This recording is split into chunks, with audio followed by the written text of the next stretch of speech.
ህዝቡ ምሬት አለበት። ይሄንን ምሬቱን ደግሞ እንዲናገርለት እንዲተነፍስለት የሚፈልገው አካል አለ። ታዲያ ይሄንን የህዝቡን ምሬት የህዝቡን ብሶት ህዝቡ ባለስልጣናቱ፣ መኳንንቱ፣ መሳፍንቱ፣ ነገስታቱ እንዲሰሙለት የሚፈልገውን ነገር እንዲናገሩለት የሾማቸው አካላት አሉ። የሾማቸውን ብቻ ሳይሆን ራሳቸውን አብቅተው በማህበረሰቡ ዘንድ እንዲወከሉ የተደረጉ ሰዎች አሉ፣ የተደረጉ አካላት አሉ። እነዚህን አካላት ነው በዚህ ቪዲዮ የምነግራችሁ። ህዝቡ ጥያቄ ሲኖረው፣ ህዝቡ ተቃውሞ ሲኖረው እንዲናገሩለት የሚነግራቸው ሶስት አካላት አሉ። በኢትዮጵያ በታሪክ ስናነብ የምንመለከታቸው ሶስት አካላት አሉ። እነዚህን ሶስት አካላት በዚህ ቪዲዮ እነግራችኋለሁ። አንደኛ አዝማሪዎች ናቸው። ኢትዮጵያ ውስጥ የማህበረሰቡን ምሬትና ብሶት ከሚናገሩ አካላት መካከል የመጀመሪያውና ቀዳሚ ስፍራ የሚይዙት አዝማሪዎች ናቸው። እነዚህ አዝማሪዎች ንጉሠ ነገስቱ ግብር አግብቶ ወይም ምሳ እራት ሊሆን ይችላል ሰዎች እንዲበሉ ጠርቶ በቤተ መንግስቱ እልፍኝ አዳራሽ ሰው በተሰበሰበበት መካከል ከተበላ ከጠጣ በኋላ አዝማሪ ቆሞ ዘፈኑን ያሰማል። ዘፈኑን ሲያሰማ ሰዎች ግጥም ይሰጡታል። አንድም ደግሞ ከውጭ ሰምቶ የመጣውን ነገር አቀነባብሮ በግጥም ንጉሠ ነገስቱ፣ ባለስልጣናቱ፣ መሳፍንቱና መኳንንቱ እንዲሰሙለት ያደርጋል። እንደዚህም ያሉ የተገጠሙ ግጥሞችን እናውቃለን። ለምሳሌ ለምስለኔው ሙክት ለጭቃው ወጠጤ እንዲህ ሁኜ ነው ወይ በአገር መቀመጤ፣ እዩት ይህን ዘመን ከሰው ሲያነካካ የእናት አባት መሬት በገመድ ተለካ ብሎ አንድ አዝማሪ ገጠመ ይባላል። ምንድነው የሆኑ ምስለኔና ጭቃሹም የሚባል ሁለት አካላት አሉ። እነዚህ ሰዎች ምስለኔው በንጉሠ ነገስቱ የሚሾም ነው። ጭቃሹሙ ደግሞ በምስለኔው የሚሾም ነው። እነዚህ ሰዎች ስራቸው ምንድነው? ለህዝቡ መሬት ማከፋፈል፣ ግብር መሰብሰብ ነው። እና ታዲያ አንድ ሰው ሂዶ መሬት ምሩኝ፣ ሌላው እየተመራ ስለነበረ መሬት ምሩኝ ብሎ ጠየቀ። መሬት ምሩኝ ብሎ ሲጠይቅ ምስለኔው እና ጭቃሹሙ ሁለቱም አንድ ላይ ተባብረው ገንዘብ ጠየቁት። በዚህ ጊዜ ነው ለምስለኔው ሙክት አለ፣ የበግ ሙክት ማለት ነው። ለጭቃው ወጠጤ ለምስለኔው ሙክት የተባለበት ምክንያት የበሬ ሙክት ፈለገ ምስለኔ። ለጭቃው ወጠጤ ደግሞ የተባለበት ምክንያት ደግሞ ጭቃሹም የተባለው ደግሞ ለኔም እንደ አቅሜ በግ ያስፈልገኛል ብሎ መሬት ምሩኝ ብሎ ለጠየቀው ሰውዬ ተናገረ። እና እዩት ይህን ዘመን ከሰው ሲያነካካ የእናት አባት መሬት በገመድ ተለካ ብሎ የገጠመበት ዋነኛው ምክንያት ለዚህ ነው። መሬት እንድንመራህ ከፈለክ ገንዘብ ስተባለ ያ ሰው ደግሞ ድሃ ሆነና ይህንን ግጥም በአዝማሪው በኩል ለንጉሠ ነገስቱ ወይም ንጉሠ ነገስቱ እንዲሰማለት አደረገ ማለት ነው። የመጀመሪያዎች የኢትዮጵያውያንን ምሬታቸውና ብሶታቸውን ጥያቄያቸው ለንጉሠ ነገስቱ የሚያቀርቡላቸው ለባለስልጣናቱ፣ ለመሳፍንቱና ለመኳንንቱ ከሚያቀርቡት አካላት መካከል የመጀመሪያዎቹ አዝማሪዎች ናቸው ማለት ነው። ታሪክ መጽሐፍትንም ስትመለከቱ አዝማሪዎች የሚገጥማቸው ግጥሞች አሉ። በነገራችን ላይ ለነገስታቱ ብቻ ሳይሆን አንድ አዝማሪም ለወታደር የሚገጥመው ግጥም ለምሳሌ አለ። ለምሳሌ ሴት አስለቃሾች ደግሞ የሚባሉ አሉ። ልክ እንደዚሁ ጋር ማለት ነው ከአዝማሪ ጋር አብረው የሚቆጠሩ ናቸውና እነዚህ ሴት አስለቃሾች ምን ብለው ይገጥማሉ? ለምሳሌ ድርውሽ ጎንደርን መጣ ካቃጠለች በኋላ አንዲት አዝማሪም ቢሉ አስለቃሽ እንዲህ ብላ ገጠመች ይባላል።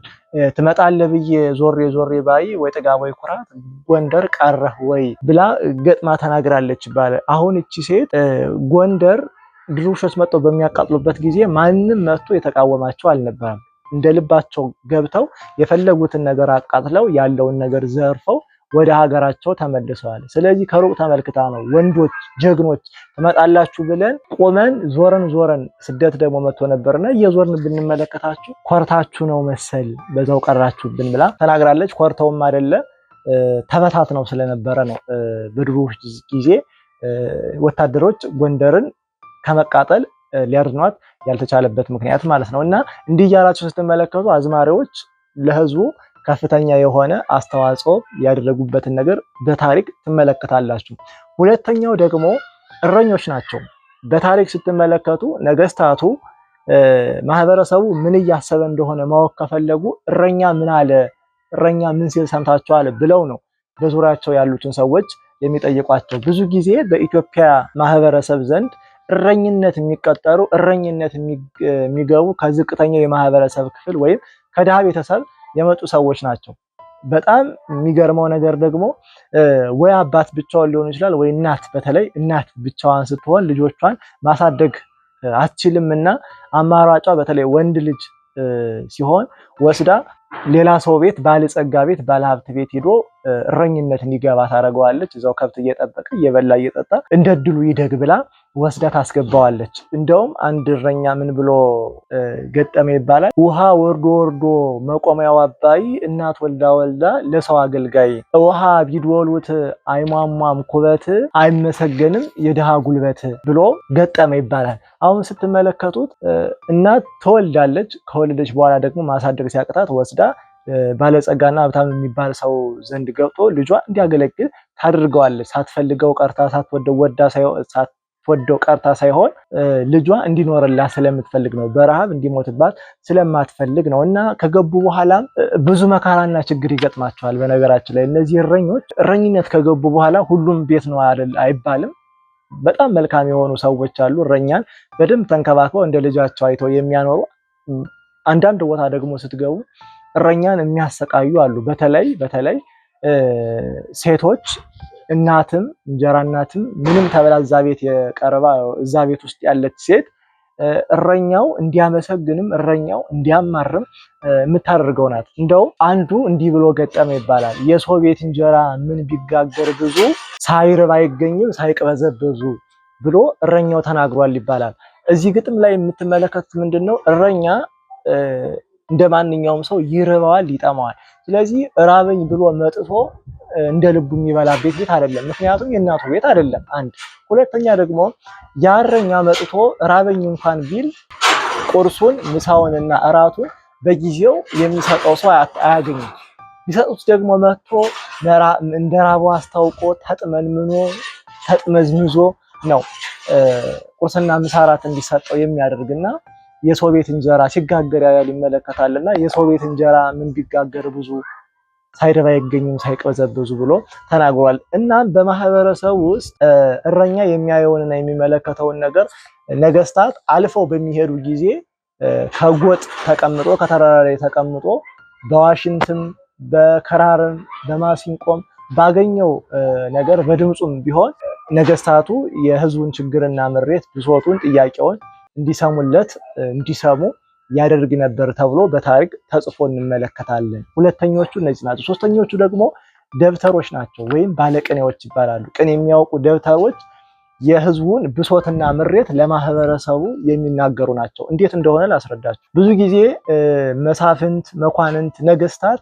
ለማስቀደስ ቤተክርስቲያን ይመጣሉ። ቤተክርስቲያን በሚመጡ ጊዜ በቤተክርስቲያን ውስጥ ዕጣነ ሞገርና ክብኢቲ የሚባል ቅኔ አለ።